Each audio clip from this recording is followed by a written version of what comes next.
Debate లో join అవుతున్నారు IMD director Hyderabad Nagaratna గారు. నాగరత్న గారు నమస్తే అమ్మా, సతీష్ మాట్లాడుతున్నారు. నమస్తే అండి. నాగరత్న గారు, మనం చూస్తున్న మోంతా తుఫాన్ కలవర పెడుతోంది, భయపెడుతోంది. నిజంగా అంత ఇంపాక్ట్ ఉండే అవకాశం ఉందా? ఇంపాక్ట్ ఎక్కువగా ఏ సమయంలో కనిపించే ఛాన్సెస్ ఉన్నాయి?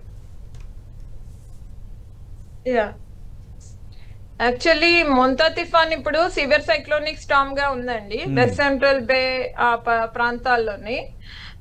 మనకు ఈ రోజు ఈవినింగ్ కి గానీ నైట్ కి గానీ కాకినాడ, కలింగపట్నం, మచిలీపట్నం మధ్యలోని నర్సాపూర్ దగ్గర అక్కడ క్రాస్ అయ్యే ఛాన్సెస్ కనిపిస్తున్నాయని చెప్పడం జరిగింది. అయితే క్రాస్ అయ్యే టైంకి మాత్రం విండ్ స్పీడ్ స్ట్రాంగ్ గా ఉండే అవకాశాలు ఉన్నాయి. 90 to 100 km/h, ఒక్కొక్కప్పుడు 110 km/h కూడా ఛాన్సెస్ కనిపిస్తున్నాయి. సో మాయిశ్చర్ అది కూడా ఇన్కర్షన్ అది ప్రస్తుతానికి బానే ఉంది. ఇన్కర్షన్ అది సీ లోంచి.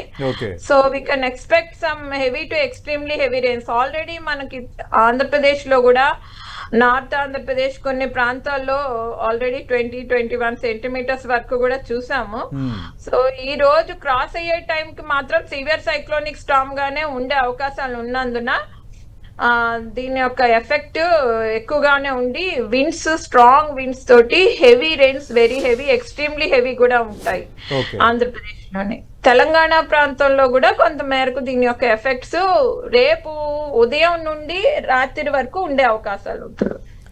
మేడం, రాత్రి నర్సాపూర్ వద్ద తీరం దాటే అవకాశాలు ఉన్నాయంటున్నారు కదా, అంటే ఎఫెక్ట్ ఆ చుట్టుపక్కల ప్రాంతాలకే ఉంటుంది, ఇంకా మిగతా ప్రాంతాల్లో కూడా భారీ వర్షాలు కురుస్తాయి? కురిస్తే ఏ స్థాయిలో ఆ తీవ్రత ఉంటుంది? యాక్చువల్లీ ఇది in between Kakinada and Machilipatnam, most probably near to Kakinada and Narsapur అంటున్నారు. సో మనకి అది మూవ్ అవుతున్నప్పుడు దాని బ్యాక్వర్డ్ పార్ట్ లోని ఎక్కువగా వర్షం పడుతుంది. సో మనకి ఆ నర్సాపూర్ ఆ ఏరియా కూడా బాగా ఎఫెక్ట్ అయ్యే ఛాన్సెస్ ఉంటాయి అన్నమాట. సో అక్కడ మనకి ఎక్స్ట్రీమ్లీ హెవీ అవన్నీ కూడా వచ్చే ఛాన్సెస్ ఉంటాయి ఈస్ట్ వెస్ట్ గోదావరిలో ఆ పార్ట్ లోని. సో విండ్స్ కూడా గస్టీ విండ్స్ ఉంటాయి. రేపు సాయంత్రం వరకు ఉండొచ్చు, ఎందుకంటే రేపు కొంత మేరకు ఇన్వర్డ్ మూవ్ అవుతుంది. మూవ్ అయితే ఆంధ్రప్రదేశ్ అంతా ఎఫెక్ట్ అవుతుంది. రేపు మధ్యాహ్నం నుండి ఇంకా మనకు ఛత్తీస్గఢ్, తెలంగాణ ఇవన్నీ కూడా బాగా ఉంటాయి. ఓకే మేడం, అంటే లార్జర్ సెన్స్ లో చూస్తే ఏ ఏ జిల్లాలు, ఏ ఏ నగరాల ప్రజలు జాగ్రత్తగా ఉండాలి, బయటికి రావద్దని అధికారులు ఆల్రెడీ విజ్ఞప్తులు చేస్తున్నారు కదా? అది ఆంధ్రప్రదేశ్ సార్. ఆంధ్రప్రదేశ్ లో కాస్త జాగ్రత్త వహించాల్సిన అవసరం ఉంటుంది. ఎందుకంటే ఆల్రెడీ మనకి ఈ క్లౌడ్స్ ఏవైతే ఉన్నాయో అవుటర్ బ్యాండ్స్ అనేవి ఆంధ్రప్రదేశ్ కి ఆల్రెడీ ఎంటర్ అవటం జరిగింది. కాబట్టి ఆల్రెడీ అక్కడ heavy to very heavy, extremely heavy కూడా రికార్డ్ అవుతున్నాయి. ఈ రోజు కూడా రికార్డ్ అయ్యే అవకాశాలు ఉన్నాయి. తెలంగాణకు మాత్రము సైక్లోన్ గా గానీ, డిప్రెషన్ గా గానీ దీని యొక్క ఎఫెక్ట్ కనిపించే అవకాశాలు ఉన్నందున ఈ హెవీ టు వెరీ హెవీ ఎక్కువ ఛాన్సెస్ ఉన్నాయి. మార్జినల్ ఎక్స్ట్రీమ్లీ హెవీ ఎక్కడైనా 1-2 చోట్ల ఉండే అవకాశాలు.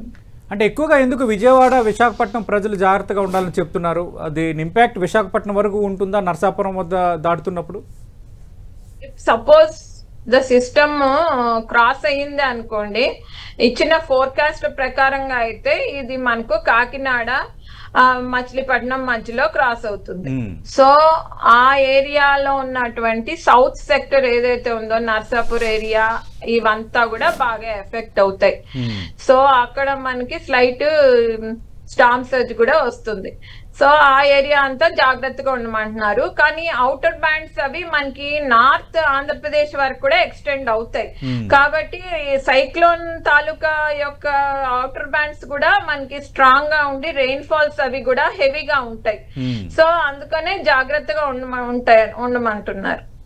అంటే నాగరత్న గారు, వీటిని ఏమనుకోవాలి? అకాల తుఫాన్ అనుకోవాలి? అంటే సీజన్ అయిపోయిన తర్వాత కూడా వర్షాలు ఎందుకు పడుతున్నాయని పబ్లిక్ ఎక్కువ మంది చర్చిస్తున్నారు.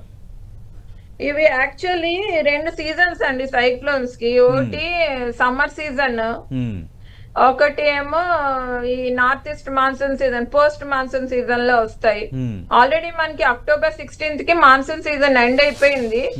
అక్టోబర్ 2nd వీక్ నుంచి కూడా ఈ నార్త్ ఈస్ట్ మాన్సూన్ ఎంటర్ అయింది, పోస్ట్ మాన్సూన్ సీజన్. ఇలాంటప్పుడే మనకి షియర్ అది తక్కువగా ఉంటుంది. షియర్ అది తక్కువగా ఉన్నప్పుడు, విండ్ షియర్ అంటే లో లెవెల్ విండ్స్ కి అప్పర్ లెవెల్ విండ్స్ కి డిఫరెన్స్ తీస్తే తక్కువగా ఉండాలి. మినిమం ఉంటే మనకి సైక్లోన్స్ అవి బాగా డెవలప్ అవుతాయి, సీ సర్ఫేస్ టెంపరేచర్స్ కూడా అనుకూలంగా ఉంటాయి. అలాంటప్పుడు మనకి ఎక్కువగా డెవలప్ అయ్యి స్టార్మ్ అది క్రాస్ అవుతూ ఉంటుంది. అవి కూడా మనకి ఫేవరబుల్ గా కనిపిస్తున్నాయి మోడల్ దీని. కాబట్టి ఇవి అకాల వర్షాలు కాదు, ఈ సైక్లోన్స్ సీజన్స్ లో వచ్చే సైక్లోన్స్ వల్ల వచ్చే వర్షాలు. సైక్లోన్స్ అనేవి చాలా elongated systems, upper level monsoon systems కన్నా స్ట్రాంగ్ గా ఉంటాయి ఇవి. సో వీటి వల్ల ఎక్కువగా కూడా ముప్పు అనేది ఉంటుంది ఆ ఏరియాలో. కానీ ఇవేంటి అంటే మాన్సూన్ సిస్టమ్స్ లా కాకుండా ల్యాండ్ టచ్ అయిన వెంటనే డై అయిపోతూ ఉంటాయి. కాబట్టి వీటి వల్ల అదొక అడ్వాంటేజ్ ఏంటంటే ఇంటర్నల్లీ మూవ్ అయినప్పటికీ ఎక్కువగా ఉండదు దీని యొక్క ప్రభావం. మాన్సూన్ సిస్టమ్స్ ల్యాండ్ సిస్టమ్స్ కూడా కాబట్టి అవి ల్యాండ్ లో కూడా ఫ్లడ్స్ వస్తాయి. అంటే మేడం ఎందుకు ఎక్కువగా మరి చర్చ జరుగుతోంది అంటే వర్షాలు క్లౌడ్ బర్స్ట్లా పడిపోతున్నాయి, సడన్ గా వచ్చి భారీగా వరద వచ్చేస్తుంది అన్నది ఈ మధ్యకాలంలో ఎక్కువగా డిస్కషన్ ఎందుకు జరుగుతున్నట్టు? ఎందుకు జరుగుతుంది అంటే యాక్చువల్లీ సైక్లోన్స్ వల్ల, సైక్లోన్ చూద్దాము ఈరోజు సైక్లోన్ కాబట్టి. సైక్లోన్ 30 కిలోమీటర్ ఐ అనేది ఉంటుందండి, వెల్ ఆర్గనైజ్డ్ ఐ ఉంటుంది ఒక్కొక్కసారి ఈ ఐ సైక్లోన్స్ లోని. అక్కడైతే మనకి ఏం వెదర్ అనేది ఉండదు, కానీ దాని అవుటర్ స్ట్రక్చర్ ఆఫ్ ది ఐలో ఏంటి అంటే ఈ ఏదైతే 30 కిలోమీటర్స్ రేంజ్ లో ఉంటుందో సెంటర్ ఆఫ్ ది సైక్లోన్ నుంచి అక్కడ టాల్ టవరింగ్ క్లౌడ్స్ ఉంటాయి, క్యూములోనింబస్ క్లౌడ్స్.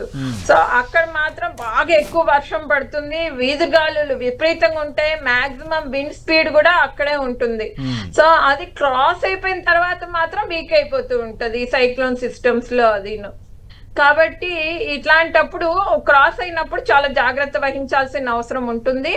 అవి ఐ అనేది క్రాస్ అయిపోయినాక కూడా కొంచెం జాగ్రత్త వహించి వెంటనే బయటకు వెళ్లకుండా ఎవరిళ్లలో వాళ్ళు జాగ్రత్త వహించి ఉండాల్సిన అవసరం ఉంటుంది.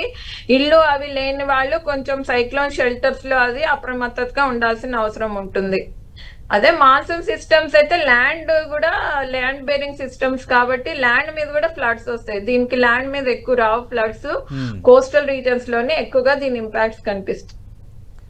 అంటే మేడం రేపు అంటే ఈరోజు రాత్రి తీరం దాటే అవకాశం ఉందన్న అంచనా వేస్తున్నారు కదా, అంటే రేపుడితో ఈ వర్ష బీభత్సం కానీ లేదంటే దీని ఇంపాక్ట్ ఆగిపోతుందా, ఇంకా ఎన్ని రోజులు ఉండే ఛాన్సెస్ ఉన్నాయి? క్రాస్ అయిపోయినాక మాత్రం ఇది డిసిపేట్ అవుతుంది సిస్టమ్. ఓకే, డిసిపేట్ అయిపోవటం జరుగుతుంది. అది సైక్లోనిక్ స్టార్మ్ లాగా విత్ ఇన్ ఫ్యూ అవర్స్ లోని ఇంటెన్సిటీ తగ్గిపోతుంది, తర్వాత డిప్రెషన్ గా అయిపోతుంది. అంటే ఆటోమేటిక్ గా విండ్ స్పీడ్ తోటే ఈ యొక్క ఇంటెన్సిటీని చేస్తారనమాట. ఇన్ని నుంచి ఇంత విండ్ స్పీడ్ ఉంటే సైక్లోన్ అంటారు, ఇంత నుంచి ఇంత ఉంటే సివియర్ సైక్లోనిక్ స్టార్మ్ అని, ఇంత నుంచి ఇంత ఉంటే డిప్రెషన్ అంటారు. కాబట్టి ఈ విండ్ స్పీడ్ ప్రెషర్ ఆధారంగానే వీటి ఇంటెన్సిటీ డిక్రీజ్ అవుతుంది. కాబట్టి అక్కడ ఉన్న ఇంపాక్ట్స్ కూడా తగ్గుతాయి, వర్షపాతం కూడా తగ్గుతుంది ఇంటెన్సిటీ తగ్గే కొద్ది. సైక్లోన్ ఎప్పుడైతే క్రాస్ అవుతుందో ఇంటెన్సిటీ తగ్గిపోతుంది. కాబట్టి ఈ సీజన్ లోని మనకు ఈ రెయిన్ ఫాల్ కూడా తగ్గిపోతుంది. ఓకే మేడం, ఇప్పుడు మీరు చెప్పిన పారామీటర్స్ బట్టి మోంతా తుఫాన్ ఏ కేటగిరీలో ఉన్నట్టు?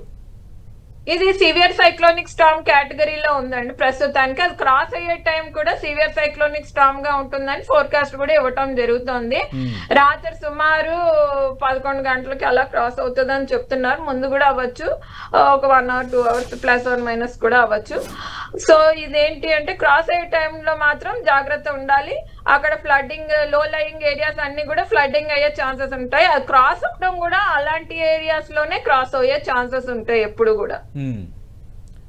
అంటే ఈ తీసుకోవాల్సిన జాగ్రత్తలపై మీరు చేసే సూచన ఏంటి? యాక్చువల్లీ జాగ్రత్తలు అంటే ఫస్ట్ ఆఫ్ ఆల్ మనం చూసుకునేది first human beings and cattle living beings ఏదైనా సరే వాళ్ళందరూ కూడా ప్రభుత్వం ఇచ్చిన సూచనల మేరకు జాగ్రత్తగా ఉండాలి. ప్రతి ఒక్కళ్ళు కూడా కొంతమంది సైక్లోన్ షెల్టర్స్ అది కూడా వాళ్ళు కూడా ఆశ్రయించి అప్రమత్తతగా ఉండాల్సిన అవసరం ఉంటుంది. ఇక వాళ్ళ తాలూకా ఏమైనా ఉంటే ఈ క్యాటిల్ అవ్వచ్చు, వేరే లివింగ్ బీయింగ్స్ అవ్వచ్చు, అవన్నీ కూడా వాళ్ళతో పాటు తీసుకుని వెళ్ళి ఆ జాగ్రత్తలు వహించాల్సిన అవసరం ఉంటుంది. ఇక పంటలు అవి చూసుకుంటే కొన్ని కోత దశకు వచ్చిన ఉన్నాయి. అవి ఆల్రెడీ అప్రమత్త చెప్పడం జరిగింది, ముందు నుంచే తెలియజేయటం జరిగింది ఇట్లా సిస్టమ్ వస్తుంది అని. సో ఇప్పటికే కోసుకుని ఉంటారు రైతులు, వాళ్ళు కోసుకోలేకపోతే కొంచెము నష్టం జరిగే అవకాశం ఉంటుంది. ఎందుకంటే అవి తొందరగా కోసి ఎక్కడ పెట్టుకోవాలనేది కూడా ఫుడ్ కార్పొరేషన్ కానీ వేరే వాళ్ళు కానీ చూడాల్సిన అవసరం ఉంటుంది. ఇక డిసాస్టర్ మేనేజర్స్ కూడా అప్డేట్స్ ఎప్పటికప్పుడు కూడా ఇవి ఇవ్వటం జరుగుతూ వస్తుంది. ఎనీ చేంజెస్ ఉంటే కూడా ఇన్ఫార్మ్ చేయటం జరుగుతుంది. అంటే నాగరత్న గారు, ఇప్పుడు ఈ సైక్లోన్లు, ఈ వాతావరణ మార్పుల నేపథ్యంలో చలి తీవ్రత కూడా పెరుగుతుందని కొందరు అంటున్నారు. వాస్తవమేనా? గతంతో పోల్చుకుంటే ఈసారి చలి తీవ్రత, టెంపరేచర్స్ బాగా పడిపోతాయి అంటున్నారు. అంటే ఈ 2 రోజులు తగ్గుతాయండి టెంపరేచర్స్, ఈ సైక్లోన్స్ వల్ల అని కాదు. ఆన్ ద హోల్ ఈ సీజన్ కొంచెం కూలింగ్ గానే ఉండే అవకాశం ఉంది. ఫిబ్రవరి వరకు కూడా ఉండే అవకాశం. ఓకే, థ్యాంక్ యూ నాగరత్న గారు.